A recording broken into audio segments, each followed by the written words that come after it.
Just keep your head down and mop. That's what Frank Cooper told himself every morning as he wheeled his cleaning cart through the hallways of Riverside Valley High School. The janitor's uniform hung loose on his lean frame, navy blue shirt with maintenance embroidered across the chest pocket, keys jangling softly from his belt loop as he moved between classrooms. Before we jump back in, tell us where you're tuning in from, and if this story touches you, make sure you're subscribed. Because tomorrow, I've saved something extra special for you. It was 2:47 p.m. on a Tuesday in March, the kind of ordinary afternoon when students shuffled between classes with backpacks slung over shoulders. Teachers stood in doorways monitoring hallway traffic, and the building hummed with the predictable rhythm of educational routine. Frank pushed his cart past locker 247, where Jenny Walsh was struggling with a combination that never seemed to work on the first try. "Need help with that lock?" he asked, pausing beside his mop bucket. "It's okay, Mr. Cooper, just being stubborn today." She smiled politely, the way students did when adults tried to be helpful, but they really just wanted to get to their next class without being late. Frank nodded and continued down the corridor toward the science wing, where Mr. Patterson's chemistry class had left their usual mess of scattered papers and pencil shavings. The afternoon sun streamed through tall windows, casting long shadows across polished linoleum floors that Frank had buffed to a mirror shine during his early morning shift. Riverside Valley High School enrolled 1,847 students across 4 grade levels, housed in a sprawling brick building that had been expanded 3 times since its original construction in 1987. Frank knew every corner of the facility, every supply closet, every maintenance tunnel, and every security protocol. After 6 years of employment, he had become part of the invisible infrastructure that kept the school functioning smoothly. He entered room 203, where advanced biology students had been dissecting frogs earlier that day. The formaldehyde smell lingered despite the ventilation system running at full capacity. Frank began collecting scattered latex gloves and paper towels while students passed by in the hallway outside, their conversations mixing into the general noise of afternoon transition periods.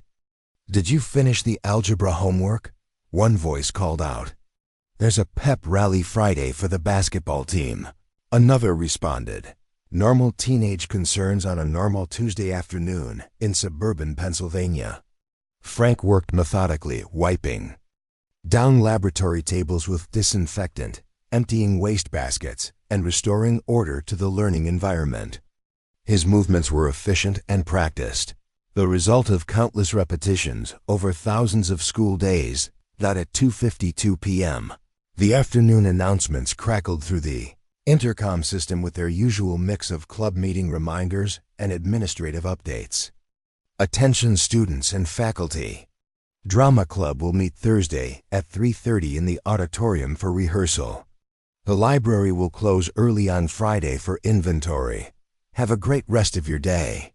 Frank finished cleaning the biology lab and moved his cart toward the main hallway, where clusters of students gathered around their lockers, pulling out textbooks for homework assignments and stuffing gym clothes into already overflowing backpacks. The scene was utterly routine, completely predictable, exactly like every other Tuesday afternoon at Riverside Valley High School. That's when the first gunshot echoed through the building. The sound was sharp, unmistakable, and completely wrong for an educational environment. Students in the hallway froze mid-conversation, their teenage brains struggling to process what they had heard. Was it a book dropping? A locker slamming? Construction noise from the renovation project on the east wing? Frank's body went rigid beside his cleaning cart. 6 years of maintaining custodial equipment and cleaning supplies had not prepared him for the sound of gunfire in a school hallway. But something deeper than his janitor training recognized the danger immediately. The second shot eliminated any doubt about what was happening. Students began screaming, their voices rising in panic as the reality of an active shooter situation crashed through their normal Tuesday afternoon. Backpacks dropped to the floor as teenagers ran in different directions, some toward exit doors, others into nearby classrooms, many simply freezing in terror as their fight-or-flight responses overwhelmed rational thinking. "Get in the classrooms," Frank shouted, his voice carrying an authority that surprised students who had only ever heard him speak quietly about maintenance issues. "Move now." A third gunshot, closer this time, coming from the direction of the main office. The shooter was moving through the building systematically, and students who had been laughing about algebra homework moments earlier were now running for their lives through hallways that Frank had spent years keeping clean and safe. Jenny Walsh, the girl who had been struggling with her locker combination, stood paralyzed in the middle of the corridor, her face pale with shock. Other students pushed past her in their panic to reach safety, but she remained motionless, overwhelmed by the sudden transformation of her familiar school environment into a war zone. Frank abandoned his cleaning cart and moved toward her with quick, deliberate steps. "Jenny, you need to get into a classroom right now. I can't." "I don't understand what's happening," she whispered, her voice barely audible above the chaos of screaming students and slamming doors. The shooter's footsteps echoed from the administrative wing, heavy boots against polished floors that Frank had waxed just that morning. Each step brought the threat closer to the main hallway where students were still struggling to find safety in classrooms that were never designed to serve as shelters during violent attacks. Frank grabbed Jenny's arm gently but firmly and guided her toward the nearest classroom door.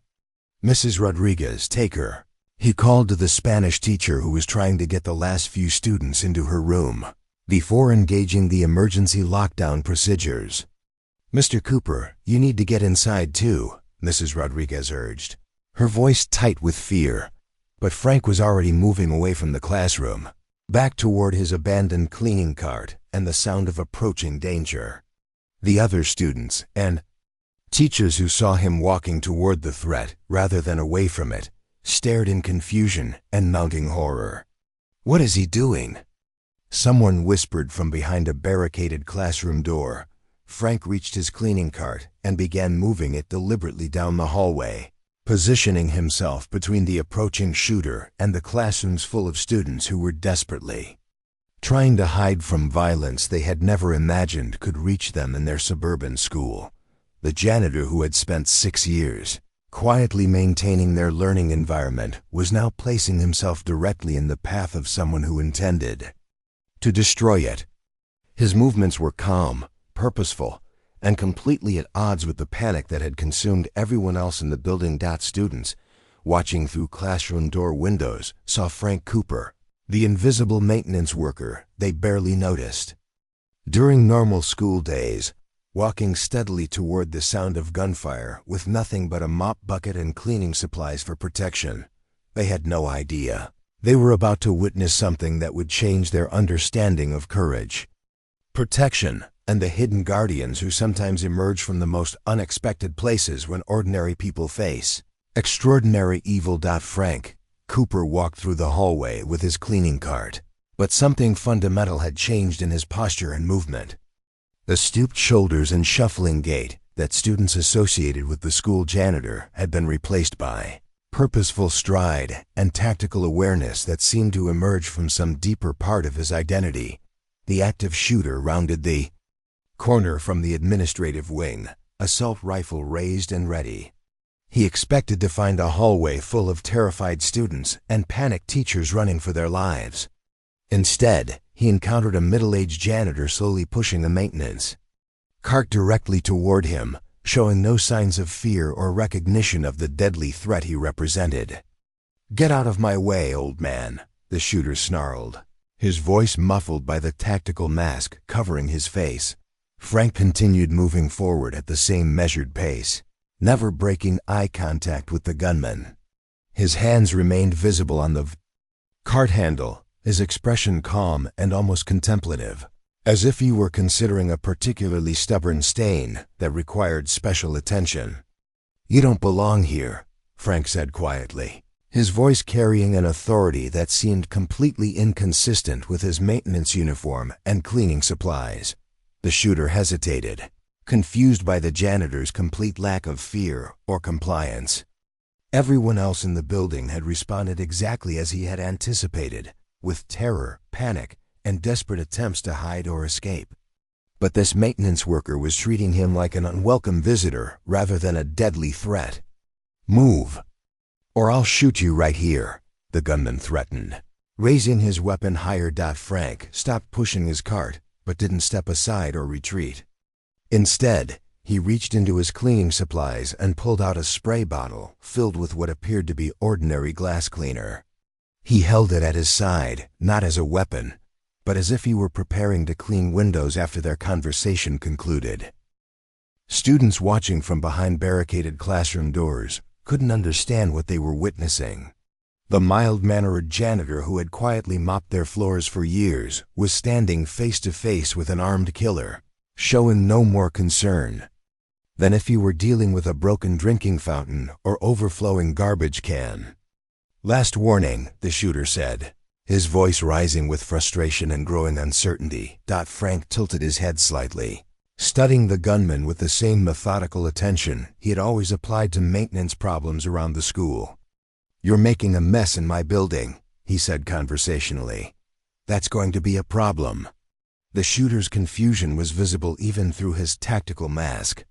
His planned attack had involved overwhelming force, psychological dominance, and the terror of helpless victims.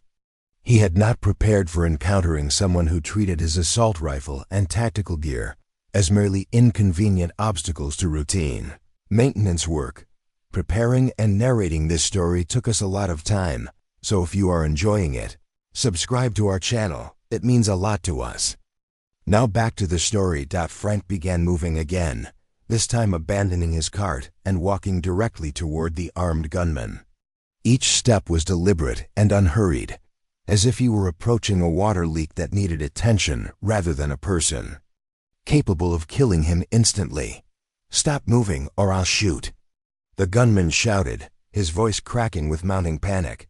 But Frank didn't stop.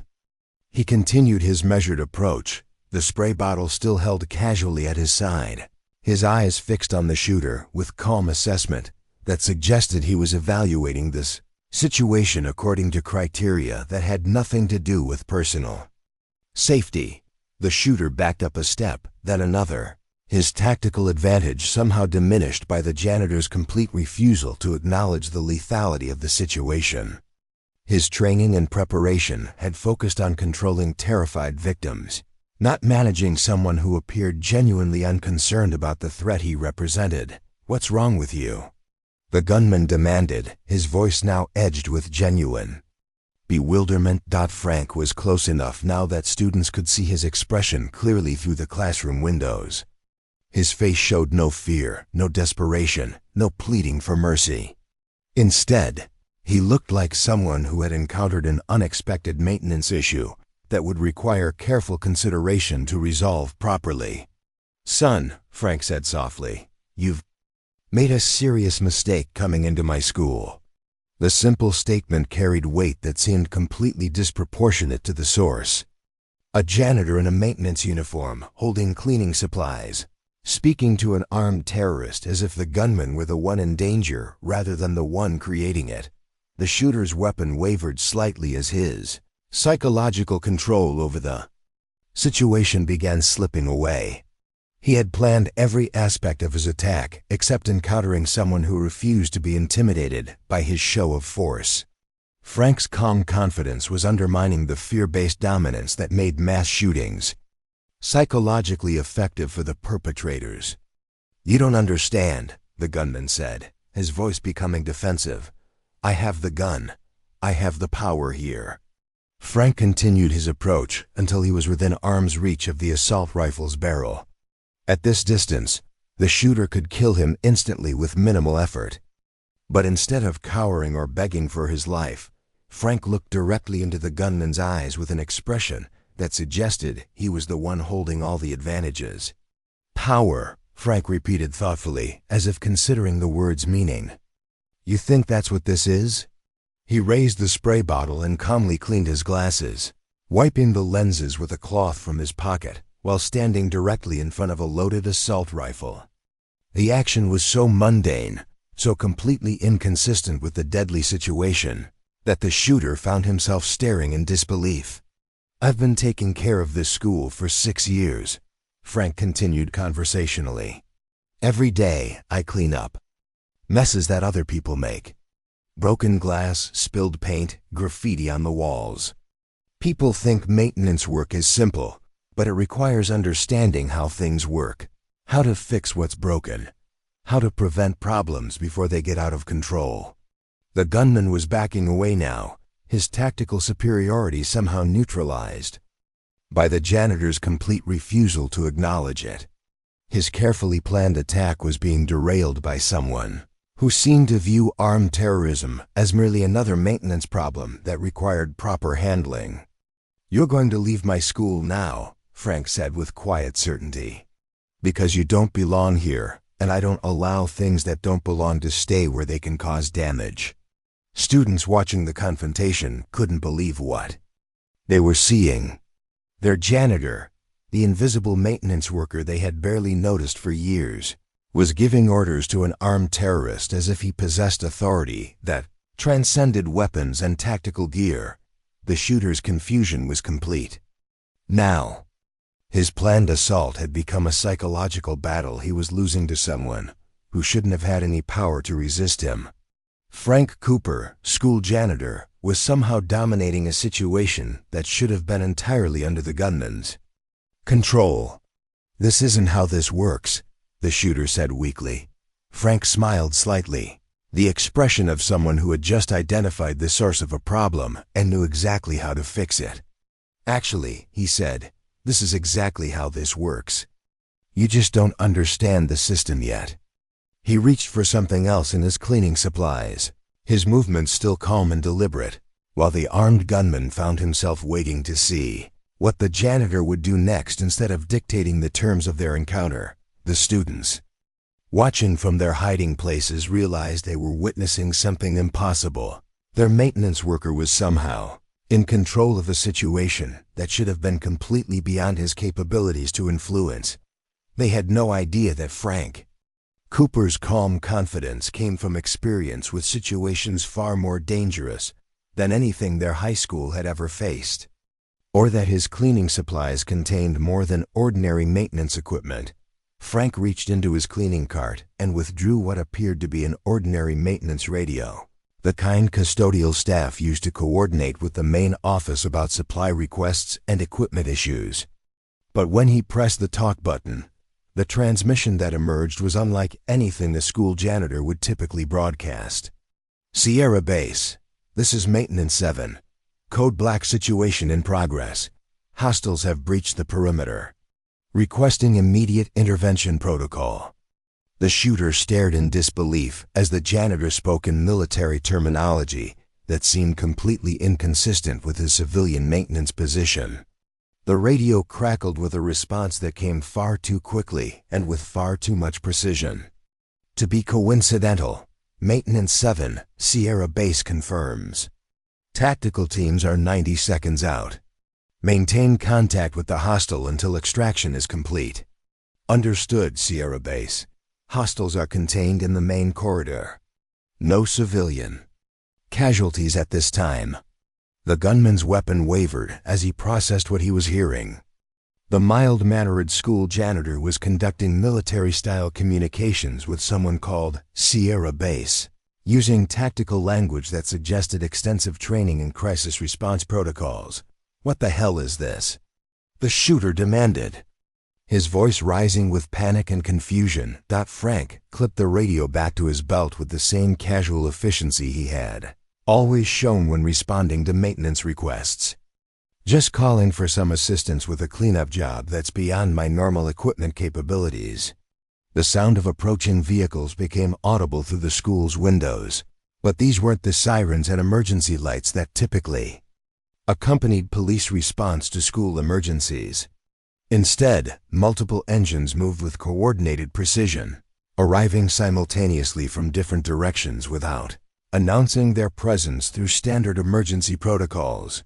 Students pressed their faces against classroom windows to see black SUVs and unmarked tactical vehicles surrounding the school building. The vehicles had arrived with the timing and coordination of a military operation, positioning themselves to control all possible escape routes with professional efficiency that exceeded normal law enforcement response. "This isn't possible," the gunman whispered, backing further away from Frank while trying to maintain his weapon's aim. "You're just a janitor. You mop floors and empty trash cans." Frank smiled with genuine amusement, as if the shooter had just made an observation that was both obvious and completely irrelevant to their current situation. "That's exactly what I do. I clean up messes that don't belong in my school."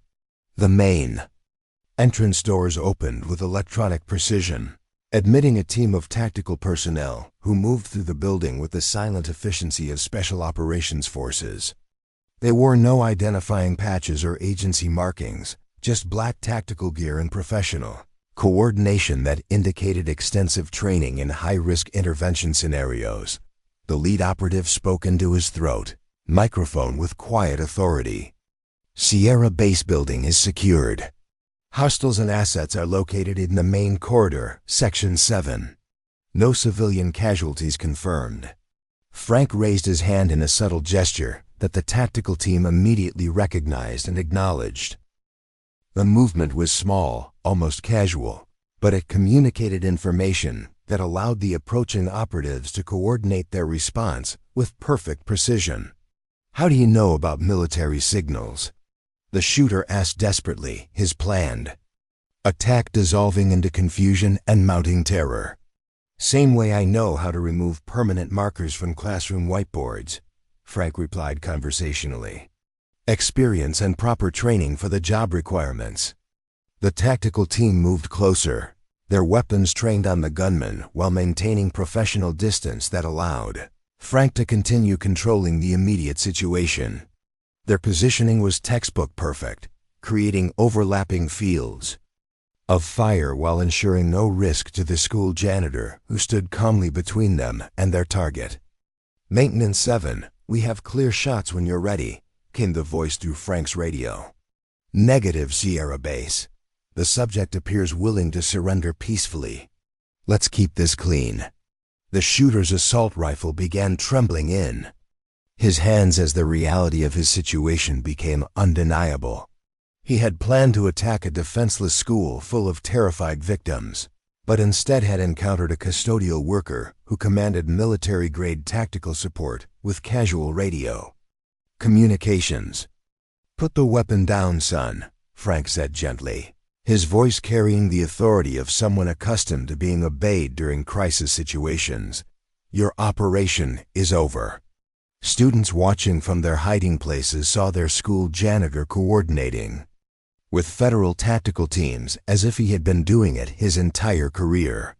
The man who had quietly emptied their classroom wastebaskets for years was somehow in command of a counter-terrorism operation that had materialized around him with impossible speed and precision. "This is impossible," the gunman repeated, his voice breaking with the stress of encountering resistance he had never anticipated or prepared for. Frank took another step closer, his movement calm and unthreatening despite the loaded weapon pointed in his direction. "Nothing is impossible about it. Just proper preparation and appropriate response to security threats." The shooter's resolve finally collapsed completely. His assault rifle dropped from nerveless fingers and clattered against the polished floor that Frank had buffed to perfection just that morning. The weapon that had terrorized an entire school building became just another piece of debris that would need to be cleaned up and properly disposed of.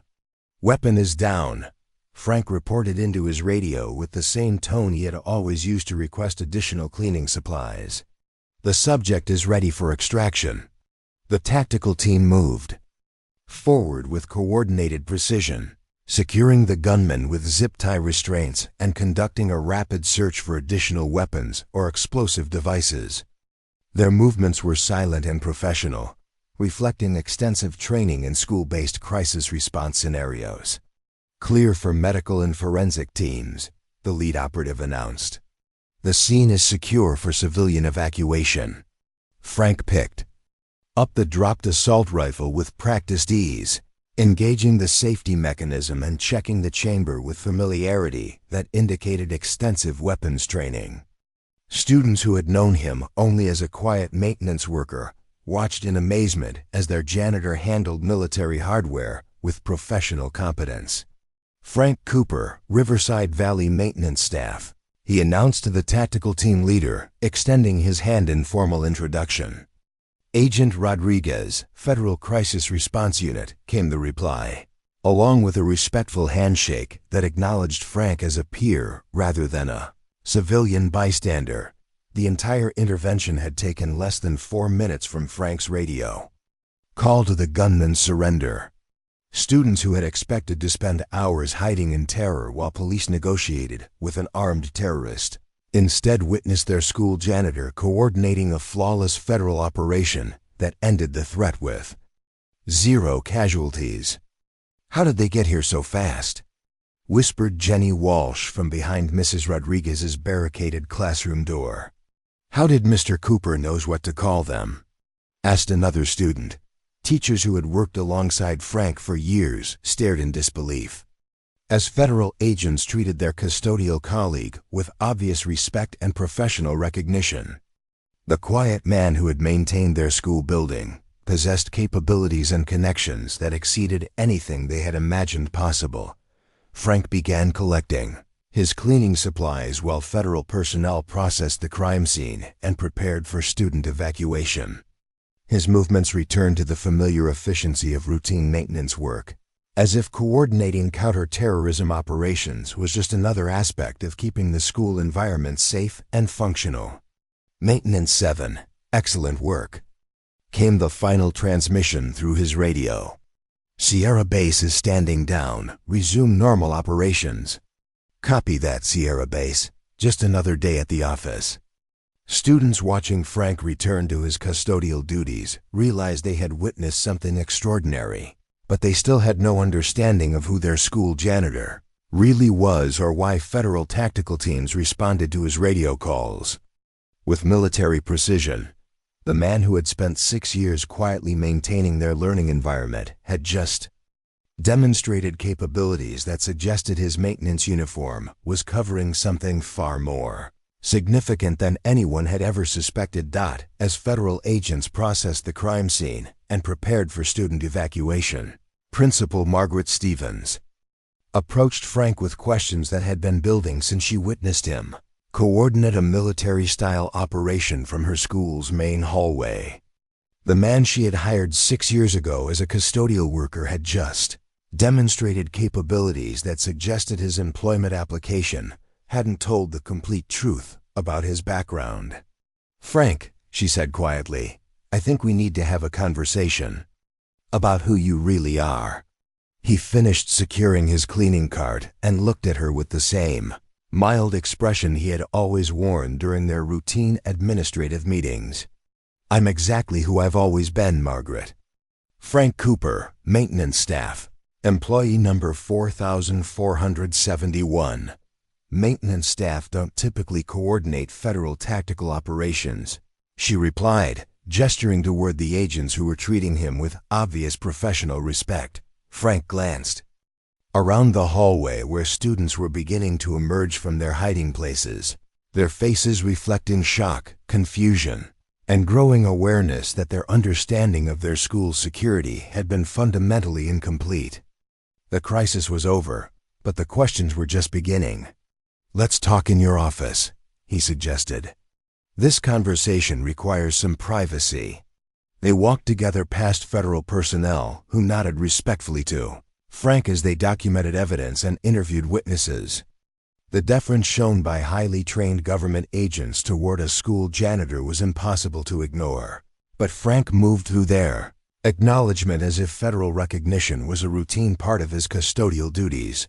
Principal Stevens closed her office door and activated the privacy settings that prevented their conversation from being overheard by anyone in the outer administrative area. "Start from the beginning, Frank. Who are you really?" He settled into the visitor's chair across from her desk, the same seat he had occupied during performance reviews and budget discussions for the past 6 years. His posture remained relaxed and familiar, but something in his eyes suggested depth that she had never previously noticed. "My name is Frank Cooper, and I've been working as a custodial engineer at Riverside Valley High School since September 2018. Everything on my employment record is completely accurate." He paused, considering his words carefully. "It's just not complete. What's the part that's missing?" "Before I took this job, I spent 12 years as a deep cover asset protection specialist with the Department of Homeland Security. My official designation was Guardian 7, embedded civilian protection for high-value environments that required ongoing federal monitoring." The revelation hit Principal Stevens like a physical impact. Her quiet, efficient maintenance worker was actually a federal agent whose presence at her school had been part of a classified government operation. "You've been spying on us for 6 years? Not spying, protecting." Frank's voice carried the gentle correction of someone explaining a technical distinction. Riverside Valley High School was identified as a potential target for domestic terrorism based on demographic analysis, geographic vulnerability, and symbolic value to extremist organizations. The explanation revealed that her school had been under federal protection since long before today's attack, that the custodial worker she had trusted with building access and security codes was actually a trained counterterrorism operative whose presence had been strategically arranged by government agencies. The Department of Homeland Security maintains embedded assets in approximately 200 educational institutions nationwide. Frank continued. Schools that meet specific risk criteria receive permanent federal protection through operatives who integrate into normal civilian employment while maintaining readiness for crisis response. Principal Stevens processed the implications of learning that her hiring decision 6 years earlier had actually been influenced by federal agencies who needed to place a trained operative in her building. "You weren't really applying for a janitor job." "I was applying for a janitor job. That's my actual assignment." Guardian 7 operatives are required to perform genuine civilian employment while maintaining operational readiness. "I've been cleaning your school for 6 years because that's what I was supposed to be doing." The complexity of federal protection operations was becoming clear to her. Frank hadn't been pretending to be a custodial worker while secretly conducting surveillance. He had been a genuine maintenance employee whose cleaning duties provided cover for security responsibilities that remained dormant until circumstances required their activation. "The radio you used to call for backup," she said. "That's not standard custodial equipment. Department of Homeland Security issues modified communication devices to all Guardian operatives. They're designed to look like ordinary workplace equipment, while providing direct access to federal tactical support networks." He pulled the radio from his belt and showed her features that were invisible to casual observation. Encrypted channels, GPS tracking, emergency activation protocols. Everything needed for crisis coordination. The device appeared completely ordinary until Frank pointed out modifications that had been expertly concealed within standard radio housing. Federal engineers had created communication equipment that allowed embedded operatives to maintain their civilian cover while ensuring immediate access to military-grade support when necessary. "How many people knew about your real assignment?" she asked. 3 individuals in the federal chain of command, 1 technical support coordinator, and the Department of Education liaison who arranged my employment placement. "Your hiring process was genuine, but my application was prioritized through administrative channels you weren't aware of." The revelation explained why Frank's background check had processed so quickly 6 years earlier. and why his references had been unusually positive for someone applying to a maintenance position. Federal agencies had smoothed his path into civilian employment while ensuring his cover identity could withstand normal scrutiny. Today's attack, Principal Stevens said slowly. Did you know it was coming? Negative. Guardian operatives received general threat assessments, but were not informed about specific planned attacks. Our job is readiness, not prediction. Frank's expression became more serious. Today's shooter wasn't on any federal watch lists. He was what we call a spontaneous activation threat, someone who decides to commit violence without advance planning that intelligence agencies can detect. Distinction was important for understanding how federal protection operated. Guardian operatives like Frank weren't positioned to prevent attacks based on advance warning, but to respond effectively when unexpected violence threatened the civilians they were assigned to protect. The tactical team that responded, she continued, they arrived impossibly fast. Federal crisis response units maintain rapid deployment capabilities within 50 miles of every Guardian operative position. When I transmitted Code Black, 3 different tactical teams began moving toward this location simultaneously. The first team reached us because they happened to be conducting training exercises 12 minutes away. The explanation revealed a vast infrastructure of federal protection that operated invisibly throughout American communities. Schools, businesses, and public facilities that met specific risk criteria received ongoing federal monitoring through embedded operatives who maintained normal civilian employment while ensuring immediate access to military-grade response capabilities. Guardian 7 operatives undergo 18 months of specialized training, Frank explained. Crisis psychology, tactical response, civilian protection protocols, and deep cover maintenance. We learn to genuinely perform our civilian jobs while remaining ready for situations like today's attack. Principal Stevens realized that Frank's excellent performance as a custodial worker hadn't been an act designed to maintain his cover. He had actually been trained to excel at maintenance duties because effective civilian employment was essential for long-term operational security. The cleaning supplies you used during the confrontation, she said. Those weren't ordinary maintenance products. Frank smiled slightly, the expression of someone who had been waiting for that particular question. Guardian operatives carry specialized equipment disguised as normal workplace materials. The spray bottle contained a chemical compound that would have incapacitated the shooter if verbal de-escalation had failed.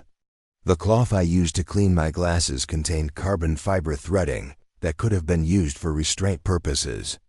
Even his routine custodial actions had been part of a tactical response plan that allowed him to neutralize the threat while maintaining the appearance of ordinary maintenance work. Federal engineers had created an entire arsenal of protection, tools that were indistinguishable from normal cleaning supplies. How long will you stay at our school? Principal Stevens asked. Guardian operative assignments are typically permanent until retirement or reassignment to higher threat environments. I'll continue working as your custodial engineer for as long. As federal analysis indicates, this school requires embedded protection. The conversation revealed that Frank's presence at Riverside Valley High School represented ongoing federal commitment to student safety that would continue indefinitely. His custodial duties would resume tomorrow, but now with the knowledge that their school's maintenance worker was actually a trained federal operative whose primary job was keeping them all safe. One more question, she said. Are there other Guardian operatives embedded in our community? Frank's expression became carefully neutral. That information is classified above my clearance level, Margaret. But I can tell you that federal protection extends beyond individual school buildings to include comprehensive community security networks. The implication was clear.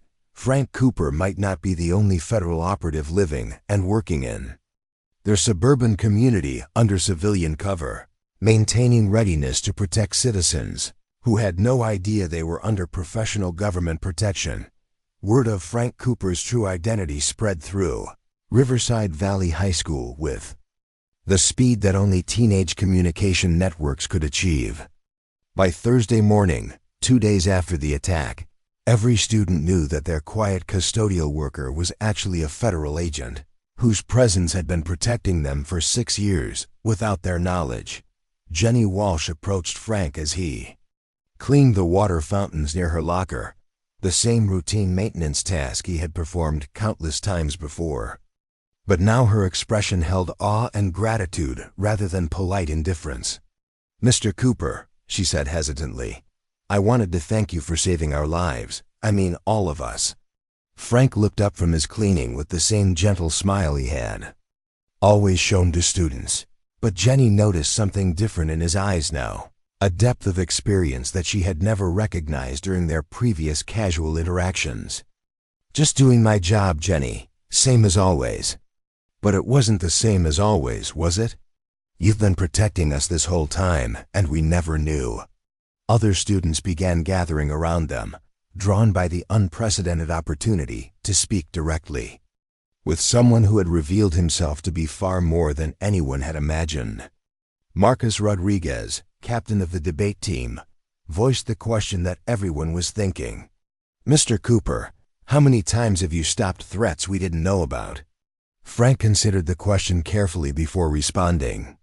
"Guardian operatives don't typically discuss operational details, but I can tell you that schools face more potential security issues than most people realize. Most threats are resolved before they develop into situations requiring dramatic intervention." The implication that Tuesday's shooting had been just the most visible example of ongoing federal protection created a new understanding among students about the complexity of their safety. Their school environment, which they had always taken for granted, was actually the result of constant vigilance by people they had never suspected were protecting them. Teacher attitudes toward Frank underwent an equally dramatic transformation. During the Thursday faculty meeting, Mrs. Rodriguez raised the question that had been troubling educators since learning about his federal assignment. "Frank, we've worked together for years. How do we process the fact that you've been essentially conducting surveillance on our teaching methods and student interactions?" "I haven't been conducting surveillance on anyone," Frank replied firmly. "Guardian operatives are assigned to protect educational environments, not monitor or evaluate civilian activities. My observations have been focused on security threats, not academic or personal assessment." The distinction was important for maintaining trust between Frank and the educators who would continue working alongside him. His federal assignment had been protective rather than investigative, designed to safeguard the school community rather than scrutinize their professional or personal behavior. Principal Stevens addressed the broader implications during an emergency school board meeting that evening. "We need to establish new protocols for working with embedded federal personnel. This situation is unprecedented in our district's history." Board member Patricia Walsh asked the question that many community members were discussing privately. Should parents be informed that their children's school contains federal operatives? Don't families have the right to know about government agents in educational environments? The Department of Homeland Security has specific guidelines about disclosure of guardian operative assignments, Principal Stevens explained. Community notification is handled through federal channels rather than local school administration. The complexity of managing federal protection within civilian institutions was becoming apparent to everyone involved. Frank's revealed identity had created administrative challenges that required coordination between educational authorities and government agencies that operated according to different rules and priorities. Student behavior toward Frank changed in ways that were both touching and problematic. Some teenagers began following him through the hallways, hoping to witness additional demonstrations of his tactical capabilities. Others approached him with questions about federal careers and military training that exceeded what he could discuss, while maintaining operational security. "Mr. Cooper, asked sophomore Tyler Barnes during lunch period. "Can you teach us self-defense techniques? You know, in case something like this happens again?" "I appreciate your interest, Tyler, but Guardian operatives aren't authorized to provide tactical training to civilians. My job is protection, not instruction." Frank's response was gentle but firm, establishing boundaries that preserved his operational effectiveness while addressing student curiosity. The media attention surrounding the incident created additional complications for Frank's continuing assignment at Riverside Valley High School. Local news crews had identified him as the hero janitor whose federal background had enabled him to stop a school shooting. But federal agencies required him to decline all interview requests to protect ongoing operations. Agent Cooper's identity disclosure was necessitated by operational circumstances, announced Department of Homeland Security spokesperson Rebecca Chen during a carefully worded press briefing. Guardian operatives typically maintain civilian cover throughout their assignments. Public identification creates security challenges for continuing protection operations. The revelation that Frank's heroic actions had compromised his ability to continue working undercover highlighted the personal cost of federal service. His willingness to reveal his true capabilities to protect students had essentially ended his effectiveness as a deep cover operative.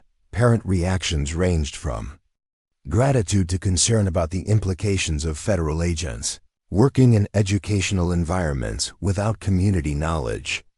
At a packed parent-teacher meeting, different perspectives on government protection became evident. "I'm grateful that Agent Cooper was there to protect our children," said parent David Kim. "But I'm troubled that we weren't informed about federal operatives in our school. What else don't we know about government activities in our community?" Other parents expressed different concerns. "My daughter feels safer knowing that trained professionals are protecting her school," said Mother Lisa Thompson. "I wish we had more Guardian operatives, not fewer." The debate reflected broader national tensions about the balance between security and transparency, between effective protection and informed consent from the communities being protected. Frank's relationship with his colleagues underwent the most complex transformation. Teachers who had shared break-room conversations with him for years now wondered what aspects of his personality had been genuine versus professional cover maintenance. "Frank, were you ever really interested in my stories about my weekend gardening projects?" asked math teacher Robert Chen with a mixture of humor and genuine uncertainty. "Every conversation we've had has been genuine, Robert. Guardian operatives don't maintain false personalities. We're trained to perform civilian jobs authentically, while remaining ready for security responsibilities. My interest in your garden was real." The reassurance helped restore normal working relationships, but some awkwardness persisted as educators adjusted to understanding that their colleague possessed capabilities and experiences far beyond anything they had imagined. Security protocols at Riverside Valley High School were upgraded immediately following the incident, but not in ways that most people expected. Rather than adding visible security measures like metal detectors or armed guards, federal agencies implemented invisible improvements that enhanced Frank's protective capabilities while maintaining the school's normal educational environment. Additional Guardian operatives will be assigned to support Agent Cooper's continuing mission, announced a classified briefing to school administration. Enhanced communication systems and tactical support resources will be integrated into existing school infrastructure. The changes meant that Frank would no longer be working alone, but parents and students would likely never identify his federal colleagues, who would maintain their civilian cover more successfully than he had been able to do following his public revelation. Frank's daily routine resumed its familiar patterns, cleaning classrooms, maintaining equipment, and providing friendly interactions with students and staff. But now everyone understood that his presence represented something far more significant than custodial services. His transformation from invisible maintenance worker to recognized federal protector had changed not just how others saw him, but How the entire school community understood their own safety and the hidden complexity of the protection that surrounded them every day. 3 years after the Riverside Valley High School incident, Frank Cooper's impact extended far beyond the hallways he had protected that Tuesday afternoon. His story had become a cornerstone case study at the federal law enforcement training centers, where new Guardian operatives learned about the balance between civilian integration and tactical readiness. Jenny Walsh, now a college junior studying criminal justice at Penn State, traced her career choice directly to witnessing Frank's transformation from janitor to federal protector. Seeing Agent Cooper that day showed me that protection comes from people who dedicate their lives to service, even when no one knows they're doing it, she explained during her internship interview with the FBI. Her academic advisor, Professor Michael Torres, had developed an entire curriculum around what became known as the Cooper paradigm, the integration of federal security assets into civilian environments without compromising either operational effectiveness or community trust. The Guardian program represents evolution in domestic security thinking, he taught his Homeland Security policy classes. Rather than reactive responses to threats, we've learned to embed proactive protection within the normal fabric of American communities. The Riverside Valley model influenced federal policy nationwide. Congress appropriated funding to expand the Guardian program from 200 schools to over 800 educational institutions, with embedded operatives maintaining civilian employment while providing invisible security infrastructure. Marcus Rodriguez, the former debate team captain, had become a Department of Homeland Security policy analyst whose first assignment involved developing improved protocols for Guardian operative integration. His teenage experience of witnessing federal protection in action provided a unique perspective on civilian responses to embedded security operations. Students and faculty need to understand that Guardian operatives aren't there to monitor or control civilian behavior, he testified before the House Subcommittee on Domestic Security. They're there to provide protection that allows normal educational activities to continue safely. The legislation that emerged from his recommendations, known as the Educational Protection Transparency Act, required communities to be notified about Guardian operative presence while maintaining operational security for specific assignments and identities. Frank Cooper himself had transitioned from field operative to training coordinator, his experience at Riverside Valley making him invaluable for preparing new Guardian agents for civilian integration challenges. At the federal training facility in Virginia, he taught courses on maintaining authentic civilian employment while remaining tactically ready. The most important skill for Guardian operatives isn't weapons proficiency or crisis response, he explained to classes of new recruits. It's the ability to genuinely care about the people you're protecting while remaining professionally detached, enough to make life or death decisions when necessary.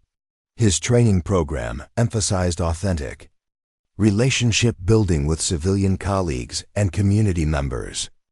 Guardian operatives learn to perform their civilian jobs with genuine competence and enthusiasm, ensuring their protective mission enhanced rather than compromise their assigned work environments.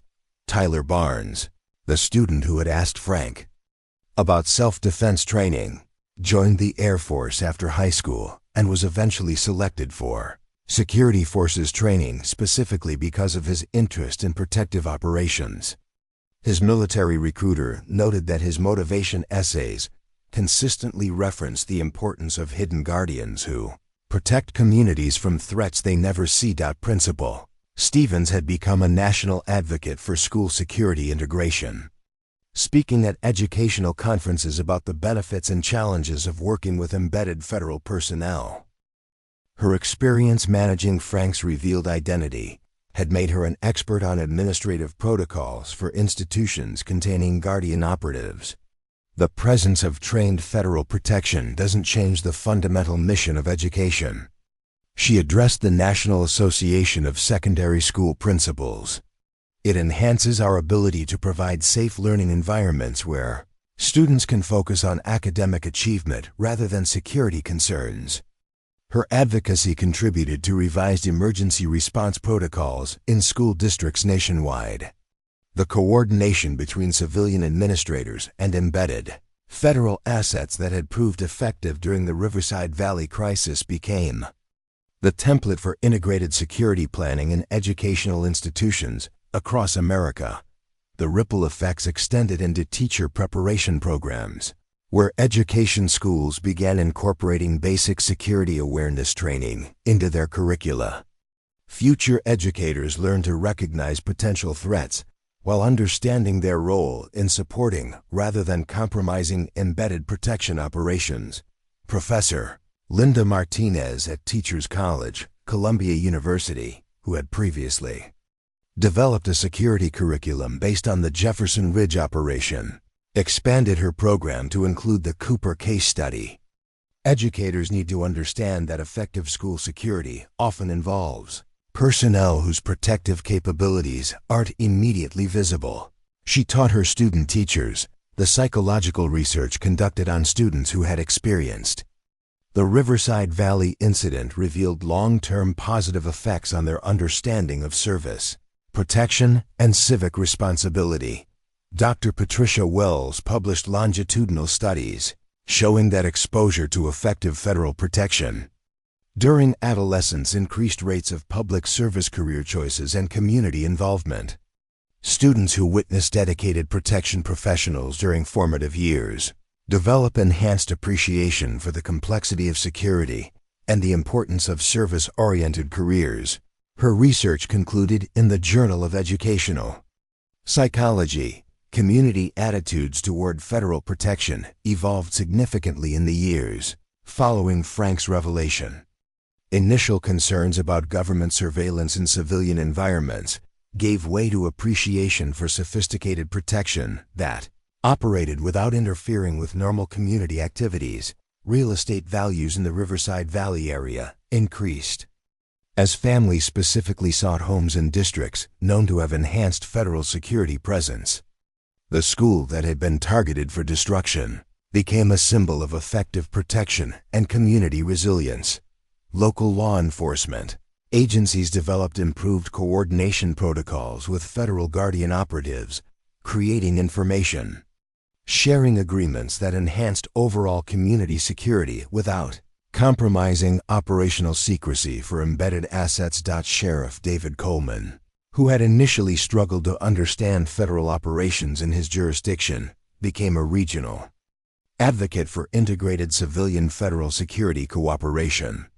The Guardian program demonstrates that effective protection requires coordination between all levels of law enforcement. He testified during congressional oversight hearings. International interest in the Guardian model led to consultation agreements with allied nations facing similar domestic security challenges. Frank's expertise became valuable for training foreign security personnel preparing for embedded civilian protection operations in their own countries. The American approach to educational protection represents innovative thinking about civilian security, acknowledged Director Klaus Weber of the German Federal Office for the Protection of the Constitution. Our cooperation with Guardian Program veterans has improved our capacity to protect schools from domestic extremism. The Federal Crisis Response Units that had supported Frank's operation developed enhanced, rapid deployment capabilities based on lessons learned from the Riverside Valley incident. Response times to Guardian operative emergency calls improved significantly through better positioning and coordination protocols. Technology improvements included advanced communication systems that allowed embedded operatives to coordinate tactical support while maintaining their civilian cover more effectively. Federal engineers developed equipment that was even more thoroughly disguised as normal workplace materials. Frank's influence on domestic security doctrine extended beyond the Guardian program to broader federal approaches to civilian protection. His demonstration that effective security could operate through service, rather than control influenced policy development across multiple agencies. Agent Cooper's success at Riverside Valley proved that the most effective protection often comes from the most unexpected sources, noted Department of Homeland Security Director Sarah Williams during her confirmation hearings. Hidden guardians who serve through dedication rather than recognition represent the finest traditions of federal service. 10 years after the incident, Frank received the Presidential Distinguished Service Award in a ceremony attended by Guardian operatives, federal officials, and former Riverside Valley students whose lives he had protected. His legacy lived not in public recognition, but in the safety of communities, protected by hidden guardians trained in his methods. The school custodian who had stepped forward to confront evil had become a symbol of service that transcended recognition. Protection that operated through humility and dedication that measured success in lives saved rather than credit received. His story continued, inspiring new generations of federal operatives who understood that the most important protection work happened in plain sight, performed by ordinary people with extraordinary commitment to keeping America's children safe from threats they hoped would never come. In schools across the nation, Guardian operatives continued their quiet vigilance, teaching lessons, maintaining buildings, and serving communities while watching for dangers that most citizens would never know existed. The work continued because Frank Cooper had proven it was possible to serve through service, protect through presence, and save lives through dedication that asked nothing in return except the safety of those they swore to defend. Up next, you've got 2 more standout stories right on your screen. If this one hits the mark, you won't want to pass these up. Just click and check them out. And don't forget to subscribe and turn on the notification bell so you don't miss any upload from U.S.